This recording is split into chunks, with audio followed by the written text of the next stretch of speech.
साथियों नमस्कार। Ashwini GS classes में आप सबका बहुत बहुत स्वागत है।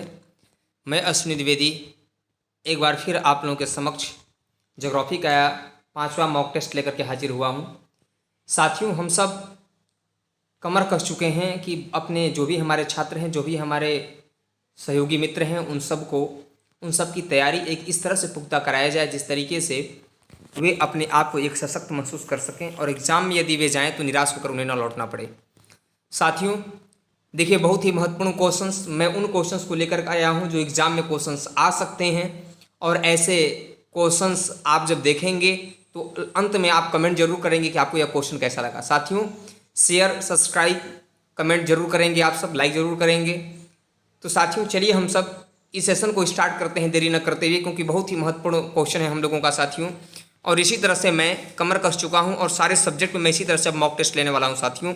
तो आप सब बस केवल अपना कमर कस लीजिए तैयारी करने के लिए, मन से जज्बा एनर्जेटिक हो जाइए, और जितने भी ज़्यादा समय का वीडियो ना बनाते हुए 10, 15, 20 मिनट की ही वीडियो मैं 10 क्वेश्चन को ही लेकर के आऊँगा। 10, 15 मिनट के ही वीडियो आपके होंगे और पूरा क्वेश्चंस को आप लोग एकदम याद करते जाएँ, जिससे कि आपकी तैयारी बिल्कुल पुख्ता हो सके। यदि कोई ऑब्जेक्टिव क्वेश्चन समझ में नहीं आता है तो आप थ्योरी सेशन वाला जो वीडियो है वहाँ पर आप जाकर देख सकते हैं साथियों। चलिए हम सब स्टार्ट करते हैं साथियों। देखिए पहला क्वेश्चन देखिए हमारे स्क्रीन पर देखिए यार साथियों। पहला क्वेश्चन देखिए साथियों स्क्रीन पे यह है। पहला क्वेश्चन कहता है साथियों कि सौर मंडल के सबसे बड़े उपग्रह का नाम क्या है। क्या कहता है साथियों? सौर मंडल के सबसे बड़े उपग्रह का नाम क्या है ना? सोलर सिस्टम का सबसे बड़ा उपग्रह पूछ रहा है साथियों। तो सबसे बड़ा उपग्रह का नाम क्या है? 4 ऑप्शन है। ए ऑप्शन है साथियों गैनीमीड, बी ऑप्शन है टाइटन, सी ऑप्शन है फोबोस और डी ऑप्शन है साथियों डिमोस। ये 4 ऑप्शन दिए गए हैं, इनमें से एक सही ऑप्शन चूज करना है। पहले की तरह आप सब फिर से एक पेज अपने पास रख लेंगे और नंबरिंग कर लेंगे 10 तक, और मैं जब क्वेश्चन बोलूँगा, मैं जब ऑप्शन बोलूँगा और उसके बीच में जो गैप होगा फिर मैं आंसर बताऊँगा, उसके बीच में हमसे पहले आपको आंसर को चूज करके अपने पेज में साथियों आंसर को लिख लेना है। इसलिए चलिए हम सब इसके आंसर को चुने कि सौर मंडल के सबसे बड़े उपग्रह का नाम क्या है साथियों। तो सौर मंडल के सबसे बड़े उपग्रह का नाम क्या है साथियों? चलिए अब मैं इसके आंसर को बताता हूँ। बहुत लोग इसके आंसर को दे चुके होंगे साथियों। इसका आंसर हो जाएगा सबसे बड़ा। आप देख रहे हैं, इसको याद करने के लिए एक और तरीका आप अपना सकते हैं साथियों। आप एक और तरीका अपना सकते हैं। सौर मंडल का सबसे बड़ा उपग्रह का नाम क्या है? तो सबसे बड़े उपग्रह का नाम साथियों क्या है? गैनीमीड, टाइटन, फोबोस और डिमोस। तो यहाँ पर आप देख रहे हैं, यहाँ पर यदि ए ऑप्शन दिए जाएंगे साथियों तो ए सब बड़े ही जो है सो हैं आपके उपग्रह, बड़े ही उपग्रह हैं ग्रहों के, इसलिए आप ये सब चीज़ों को याद रखेंगे। तो इसका साथियों आंसर हो जाएगा ए गैनीमीड। गैनीमीड सौर मंडल का सबसे बड़ा उपग्रह है साथियों, जो बृहस्पति का उपग्रह है। किसका उपग्रह है? बृहस्पति का उपग्रह साथियों। पूरे सौर मंडल में, सौर परिवार में सबसे बड़ा उपग्रह यही है। जबकि शनि का उपग्रह टाइटन है साथियों, है ना। फोबोस और डिमोस मंगल के उपग्रह हैं साथियों। और अरुण का टाइटेनिया साथियों सबसे बड़ा उपग्रह है। और वरुण का ट्राइटान साथियों वरुण का सबसे बड़ा उपग्रह है। और आप जैसा कि जानते हैं कि बुध और शुक्र के पास कोई उपग्रह है ही नहीं साथियों। समझ गए? तो अरुण का ट्राइटान सबसे बड़ा उपग्रह है और अरुण का टाइटेनिया सबसे बड़ा उपग्रह है साथियों। चलिए पहला आंसर आप सब समझ गए होंगे। चलिए साथियों दूसरा क्वेश्चन देखिए हमारी स्क्रीन पर देखिए रहा। बहुत ही महत्वपूर्ण क्वेश्चन है साथियों। इलास्टिक रिबाउंड थ्योरी, प्रत्यास्थ पुनश्चलन सिद्धांत के प्रतिपादक कौन है? प्रत्यास्थ पुनश्चलन सिद्धांत के प्रतिपादक कौन है साथियों? इलास्टिक रिबाउंड थ्योरी के प्रतिपादक कौन माने जाते हैं? पहला ऑप्शन है Charles Francis Richter, B option है साथियों H.F. रीड, सी ऑप्शन है साथियों गियोसिपी मर्केली और डी ऑप्शन है साथियों फ्रेडरिक आगस्टी बार्थोल्डी। ये 4 ऑप्शन है आपके सामने। जल्दी से इसका आंसर बताया साथियों। जिनको तो नाम याद होगा वो तुरंत बता दिए, आंसर को बता देंगे। चलिए साथियों कुछ लोग तुक्का मारने में भी बहुत बड़े एक्सपर्ट होते हैं। तुक्का से भी कुछ लोग 2-3 क्वेश्चन तो सही कर ही लेते हैं। वैसे भी तुक्का इनसाइड नॉलेज होता है। बताऊंगा तुक्का मारने का ट्रिक क्या है साथियों, बाद में वीडियो बनाएंगे हम उसके ऊपर, तो चर्चा करेंगे। तो प्रत्यास्थ पुनर्चलन सिद्धांत के प्रतिपादक कौन है साथियों? Charles Francis Richter, H.F. Reid, Giuseppe Mercalli और फ्रेडरिक आगस्टी बार्थोल्डी। तो इसका आंसर हो जाएगा साथियों बी, H.F. रीड जो है साथियों, H.F. रीड जो है प्रत्यास्थ पुनर्चलन सिद्धांत दिए थे। ये भूकंप का ये सिद्धांत है साथियों, जिसमें कहता है कि पृथ्वी के आंतरिक भाग में जो प्लेटें होती है साथियों, वो रबड़ की तरह खींच करके, जब तनाव होता है तो रबड़ की तरह वे खींच जाती हैं और ज़्यादा खींचने से वे टूट जाती हैं और टूटने के बाद पुनः वे अपने स्थान पर आने का कोशिश करती हैं। इसी को साथी कहा जाता है, इसी से कंपन उत्पन्न होता है ना, जिससे भूकंप की संभावना बनती है। इसी को पुनर्चलन, प्रत्यास्थ पुनर्चलन सिद्धांत कहा जाता है साथियों। चलिए तीसरा क्वेश्चन देखिए साथियों, हमारे स्क्रीन पर दिखिए रहा, निम्न में से कौन ठंडी पवन नहीं है?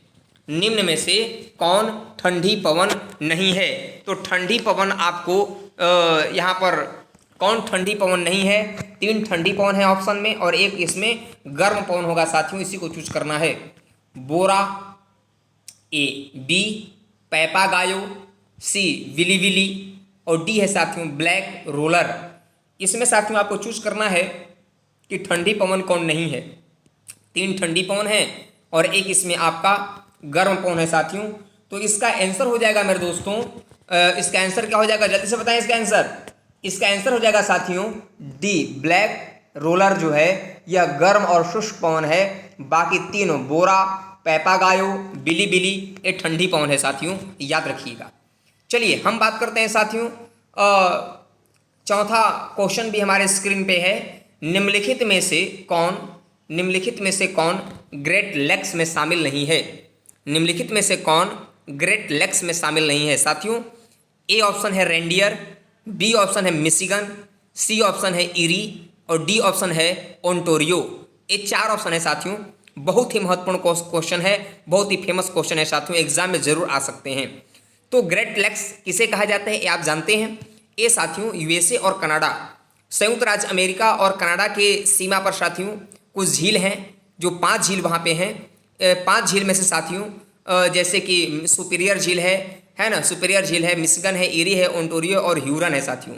ये 5 झील हैं वहाँ पर जिनको सम्मिलित रूप से ग्रेट लेक्स कहा जाता है। तो ग्रेट लेक्स में कौन शामिल नहीं है साथियों, ये चूज करना है। तो अब तो आप समझ गए होंगे, मैं तो नाम ही बता दिया कि यहाँ पर आंसर इसका क्या होगा साथियों, रेंडियर नहीं है। रेंडियर ग्रेट लेक्स में शामिल नहीं है, जबकि मिशिगन, इरी और ओंटारियो ग्रेट लेक्स में शामिल है साथियों। इन 3 के अलावा 2 और हैं, ह्यूरन और सुपीरियर झील है। सुपीरियर मीठे पानी की विश्व की सबसे बड़ी झील है साथियों, ठीक है ना। तो ये आपकी इस तरह से भी क्वेश्चन दिए जाएंगे, नहीं करके क्वेश्चन की संभावना ज़्यादा रहती है, इसलिए इस सेशन में मैं नहीं करके क्वेश्चन को भी शामिल करने की कोशिश किया हूँ साथियों। चलिए मैं बात करता हूँ अगला 5वां प्रश्न साथियों, देखिए हमारे स्क्रीन पे ये रहा, अफ्रीका की सबसे बड़ी झील कौन सी है? अफ्रीका की सबसे बड़ी झील कौन सी है जिससे विषुवत रेखा गुजरती है? अफ्रीका की सबसे बड़ी झील कौन सी है, लेक्स कौन सी है साथियों, जिससे इक्वेटर जो है साथियों क्रॉस करता है। इक्वेटर जानते हैं, विषुवत रेखा या भूमध्य रेखा गुजरती है साथियों। तो आपका साथियों यहाँ पर देख रहे हैं, आपका ऑप्शन है ए विक्टोरिया झील, बी है साथियों टंगानिका झील और सी है साथियों एल्बर्ट झील और डी है साथियों करीबा झील। ये 4 झील हैं जो अफ्रीका में हैं और इसमें से एक ऐसा झील है जिससे विषुवत रेखा गुजरती है और इन चारों में से एक अफ्रीका का सबसे बड़ा झील भी है साथियों। तो कौन सा झील है वह, जल्दी से जल्दी इसके आंसर को आप लोग टिक लगाएं। इसका आंसर हो जाएगा साथियों, चलिए मैं अब आपको बताता हूं साथियों, इसका आंसर हो जाएगा, बता दूं, चलिए ओके, मैं अब इसके आंसर को लॉक करता हूं साथियों। इसका आंसर हो जाएगा ए विक्टोरिया झील साथियों। विक्टोरिया झील जहां से नील नदी निकलती है, जो विश्व की सबसे लंबी नदी है नील नदी, यहीं से निकलती है विक्टोरिया झील से साथियों। तो विक्टोरिया झील अफ्रीका की सबसे बड़ी झील है और जिससे विषुवत रेखा गुजरती है, याद रखेंगे आप सब साथियों। देखिए अगला क्वेश्चन, देखिए 6ठा प्रश्न हमारे स्क्रीन पर देखिए साथियों, ये रहा, अगुलहास गर्म धारा किस महासागर की धारा है? बहुत महत्वपूर्ण क्वेश्चन है साथियों। अगुलहास गर्म धारा किस महासागर की धारा है? अगुलहास एक धारा है, गर्म धारा है महासागर का साथियों। धाराएं 2 प्रकार की होती हैं, गर्म धारा, मतलब गर्म समुद्री जलधारा और ठंडी समुद्री जलधारा साथियों। और इसका बहुत ही सिंपल डेफिनेशन है, याद कर लें आज।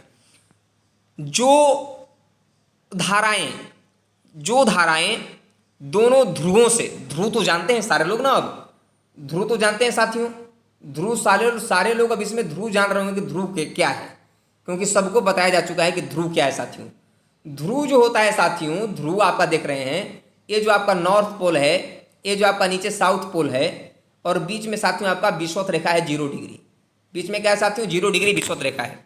तो 0 डिग्री जो विषुवत रेखा है साथियों, यदि ध्रुवों से विषुवत रेखा की ओर चलने वाली जलीय धाराओं को ठंडी जल धारा कहते हैं, और विषुवत रेखा से दोनों गोलार्धों में ध्रुवों की ओर चलने वाली धाराओं को, समुद्री धाराओं को गर्म जल धारा कहते हैं साथियों। तो अगुलहास एक गर्म जल धारा है।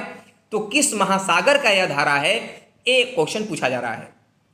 ए ऑप्शन है प्रशांत महासागर का, बी ऑप्शन है अटलांटिक महासागर का, सी ऑप्शन है हिंद महासागर का, और डी ऑप्शन है साथियों इनमें से कोई नहीं। जल्दी से इसके आंसर को बताएं कि अगुलहास धारा किस महासागर की धारा है।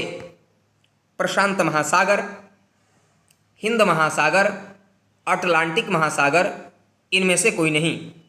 किस महासागर की धारा है साथियों अगुलहास गर्म धारा? चलिए मैं अब इसके आंसर को बताता हूं साथियों। जो अगुलहास गर्म धारा है वह किस महासागर की धारा है साथियों? तो वह हिंद महासागर की धारा है साथियों। हिंद महासागर की गर्म जल धारा है, उसी का नाम है साथियों अगुलहास गर्म धारा। समझ गए साथियों? 7वां प्रश्न भी आपकी स्क्रीन पे ही दिख रहा है। वृष्टि छाया प्रदेश, कितना अच्छा प्रश्न है साथियों, बहुत एकदम डंका के चोट पर क्वेश्चन को सोल्व करना है। और एक क्वेश्चन एग्जाम में साथियों आ सकते हैं, इसलिए इग्नोर न कीजिएगा, सारे क्वेश्चन को याद करते चलिएगा। इसके पहले भी मैं मॉक टेस्ट लिया हूं, उन मॉक टेस्ट को भी आप जरूर देखेंगे। डिस्क्रिप्शन बॉक्स में मैंने लिखा है, उसका पता दे दिया है साथियों, आप वहां से लिंक पर जा सकते हैं। तो वृष्टि छाया प्रदेश, rain shadow region, rain shadow region कहते हैं, वृष्टि छाया क्षेत्र कहते हैं साथियों। आप लोगों ने सुना होगा वृष्टि आ गया, वृष्टि छाया क्षेत्र क्या है? तो रेन शैडो रीजन किसे कहते हैं साथियों? तो ए ऑप्शन है साथियों आपका पवनमुखी ढाल को कहते हैं क्या, पवन विमुखी ढाल को कहते हैं क्या, पर्वत शिखर को कहते हैं क्या? इनमें से कोई नहीं, नॉन ऑफ दिस। पर्वतमुखी ढाल का मतलब होता है पर्वत शिखर, तो सी ऑप्शन है उसका मतलब तो समझ रहे हैं आप लोग, पर्वत शिखर, माउंटेन का पीक जो होता है, क्या वह वृष्टि छाया क्षेत्र है?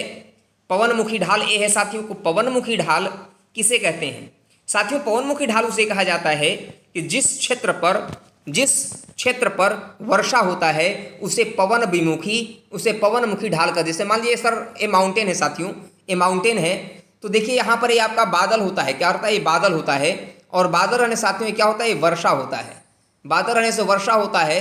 तो ये जो क्षेत्र है साथियों, ये जो क्षेत्र है माउंटेन का, जो ये क्षेत्र है साथियों, यह क्षेत्र कहा जाता है पवनमुखी ढाल। यह जो क्षेत्र है साथियों आपका, जिस क्षेत्र में जो हवा के सामने पर्वत का वह भाग जो हवा के सामने रहता है साथियों, और जहां पर जिस क्षेत्र में वर्षा प्राप्त किया जाता है वो पवनमुखी ढाल कहते हैं। समझ गए साथियों? और पवन विमुखी ढाल उसे कहते हैं जो साथियों क्या होता है? तो ये जो साथियों क्या है? पवन विमुखी ढाल, यहाँ पर वर्षा नहीं होता साथियों, यहाँ पे वर्षा नहीं होता साथियों, यहाँ पे वर्षा ही नहीं होता, यहाँ पे वर्षा ही नहीं होता साथियों, इसलिए इसे बोलते हैं पवन विमुखी ढाल, इसलिए इसी को कहते हैं साथियों वृष्टि छाया क्षेत्र कहते हैं। तो 7वां का आपका आंसर हो जाएगा साथियों बी, है ना। वृष्टि छाया क्षेत्र किसे कहते हैं साथियों? पवन विमुखी ढाल को कहा जाता है जिस क्षेत्र पर वर्षा नहीं होता, क्योंकि पवन इस क्षेत्र पर वर्षा करती है पर्वतों से टकराकर, और जब ये ऊपर जाती हैं तो नीचे उतरते समय शुष्क हो जाती हैं और वर्षा करने की क्षमता उनका समाप्त हो जाता है। इसे ही साथियों पवन विमुखी ढाल या वृष्टि छाया क्षेत्र कहा जाता है। आइए साथियों 8वां प्रश्न देखिए हमारे स्क्रीन पर यह रहा। 8वां प्रश्न कहता है साथियों, 8वां प्रश्न बहुत ही महत्वपूर्ण है, इनमें से कौन अवरोधी या ब्लॉक पर्वत का उदाहरण नहीं है? ब्लॉक पर्वत, ब्लॉक माउंटेन जानते हैं साथियों आप लोग, ब्लॉक माउंटेन के बारे में कहा जा रहा है। यहाँ पर साथियों जो एक ऑप्शन है Wasatch Range, B Sierra Nevada, C Salt Range, और डी है साथियों एंडीज। डी क्या है साथियों? एंडीज है, डी एंडीज।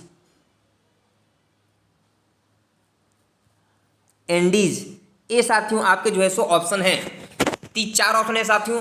ए वासजेस रेंज, दूसरा सियरा नेवादा, दूसरा क्या है साथियों? सियरा नेवादा। सियरा नेवादा क्या होता है साथियों? इसको भी समझना है आपको। Sierra Nevada, Salt Range Sierra Nevada Mexico में है, हाँ अमेरिका, नॉर्थ अमेरिका। तो साथियों आपका Wasatch Range, Sierra Nevada, C Salt Range और डी साथियों एंडीज। इनमें से कौन अवरोधी या ब्लॉक पर्वत का उदाहरण नहीं है पूछा है। तो ब्लॉक पर्वत के उदाहरण इसमें 3 हैं, लेकिन एक इसमें जो है वह ब्लॉक पर्वत का उदाहरण नहीं होगा। ब्लॉक पर्वत को अवरोधी पर्वत भी कहते हैं साथियों। तो इसका आंसर हो जाएगा साथियों, चलिए बता दूं मैं अब, चलिए इसके आंसर को साथियों मैं अब बताता हूं। इसका आंसर हो जाएगा साथियों डी, एंडीज पर्वत जो है साथियों, एंडीज पर्वत को ब्लॉक पर्वत नहीं कहते, क्योंकि एंडीज पर्वत साथियों फोल्ड माउंटेन है, वह वलित पर्वत है। क्या है साथियों? वलित पर्वत है। हाँ, वलित पर्वत मतलब वलन से उसका निर्माण हुआ है। वलित जैसे हिमालय पर्वत है, अरावली है, उसी तरह से एंडीज पर्वत श्रेणी भी साथियों क्या है? तो यह भी एक साथियों जो साउथ अमेरिका में विस्तृत है, एंडीज पर्वत श्रेणी को साथियों कहते हैं, यह वलित पर्वत है, फोल्ड माउंटेन है। साथियों 9वां प्रश्न देखिए आपकी स्क्रीन पर यह रहा। 9वां प्रश्न भी बहुत महत्वपूर्ण है साथियों। इनमें से कौन सी नदी यूरोप में नहीं स्थित है? इनमें से कौन सी नदी यूरोप में नहीं स्थित है? तो यूरोप में कौन सी नदी स्थित नहीं है साथियों, पूछा जा रहा है। नहीं स्थित है तो इसमें 3 नदी ऐसे होंगे जो यूरोप में स्थित होंगे, एक नदी ऐसा होगा जो दूसरे देश में, दूसरे जगह पर, दूसरे महादेश में, दूसरे कॉन्टिनेंट में सिचुएटेड होगा। तो ए ऑप्शन है साथियों पो नदी। पो को जानते हैं ना, इटली की गंगा कहते हैं, पो नदी। राइन नदी, डेन्यूब नदी, डेन्यूब नदी जानते हैं ना, यूरोप के लगभग सबसे अधिक देशों की राजधानी से जाने वाली नदी है डेन्यूब नदी। और मिसिसिपी नदी। ये 4 ऑप्शन है साथियों। इनमें से कौन सी नदी यूरोप में नहीं स्थित है? पो नदी, राइन नदी, डेन्यूब नदी, मिसिसिपी नदी। जल्दी से जल्दी इसके आंसर को बताएं साथियों, क्या इसका आंसर होगा? बहुत महत्वपूर्ण क्वेश्चन है, ये भी आपका इंपॉर्टेंट क्वेश्चन है साथियों एग्जाम के पॉइंट ऑफ व्यू से। इनमें से कौन सी नदी यूरोप की नदी नहीं है? पो नदी, राइन नदी, डेन्यूब नदी, मिसिसिपी नदी। चलिए अब मैं इसके आंसर को बताता हूं साथियों।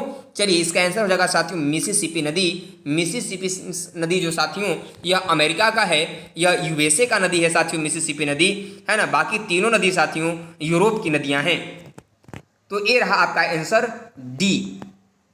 साथियों अगला देखिए आपके पास साथियों यहाँ पर क्वेश्चन आता है साथियों, स्क्रीन पे देखिए क्वेश्चन आ गया, 10वां क्वेश्चन और आज का अंतिम क्वेश्चन साथियों। पृथ्वी को बचाने के लिए रियो सम्मेलन हुआ था। पृथ्वी को बचाने के लिए रियो सम्मेलन हुआ था साथियों। कहाँ पर हुआ था, कब हुआ था? 4 ऑप्शन दिए गए हैं, सही ऑप्शन को चूज करना है। ए ऑप्शन है साथियों 1992 में, 1993 में, 1994 में और डी ऑप्शन है साथियों 1995 में। पृथ्वी को बचाने के लिए रियो सम्मेलन हुआ था। जल्दी से आंसर बताएं, छोटा क्वेश्चन है, जल्दी जिनको याद होगा वो तुरंत आंसर को दे चुके होंगे अब तक, और जिनको याद नहीं रहा होगा वे तुक्का मारने की कोशिश कर रहे होंगे, और कुछ लोग इंतजार कर रहे होंगे सर जल्दी से जल्दी इसके आंसर को बताएं। पृथ्वी को बचाने के लिए रियो सम्मेलन हुआ था। यह क्वेश्चन कई बार एग्जाम में आ चुका है साथियों, कोई भी ऐसा भारत एग्जाम नहीं जहां पर यह क्वेश्चन ना आया हो। पृथ्वी को बचाने के लिए रियो सम्मेलन हुआ था साथियों। कब हुआ था? पृथ्वी को बचाने के लिए रियो सम्मेलन हुआ था साथियों 1992 में। तो इसका आंसर हो जाएगा साथियों ए, पृथ्वी को बचाने के लिए रियो सम्मेलन हुआ था साथियों, रियो डी जेनेरो जो ब्राजील में है, 1992 में हुआ था साथियों। तो ये 10 क्वेश्चन आपके थे जो 10 में दम आपको दिखाने के लिए थे कि इसमें से आप कितने क्वेश्चन सही किए साथियों। कमेंट बॉक्स में कमेंट जरूर कीजिएगा और लोगों तक शेयर जरूर कीजिएगा, और शेयर भी कीजिएगा साथियों। और इसी तरह से आप लोग तैयारी अपना करते रहें। बाकी जिस तरह से मैं बहुत एनर्जेटिक के साथ बहुत ही मेहनत करके क्वेश्चन को लिखता हूं साथियों, क्वेश्चन को लिख करके लेकर के आता हूं, और 3, 4, 5 टेस्ट हर पर डे लेने की कोशिश कर रहा हूं साथियों। बस आप लोग तैयारी करते रहें, जो ऑब्जेक्टिव क्वेश्चन समझ में ना आए उसका थ्योरी सेशन जा करके जरूर देखिएगा साथियों, ताकि आपका प्रिपरेशन बहुत ही अच्छे तरीके से हो जाए। जो भी थ्योरी क्लास में लिया हूं साथियों ज्योग्राफी का, इसमें आप देखोगे इतने बेस्ट तरीके से कि आपको उतने कंटेंट किसी भी एक बुक में नहीं मिल सकते साथियों। तो इस तरीके से आप उसको जरूर पढ़ेंगे, जरूर देखेंगे साथियों। तो आज के लिए बस इतना ही। नमस्कार, जय हिंद।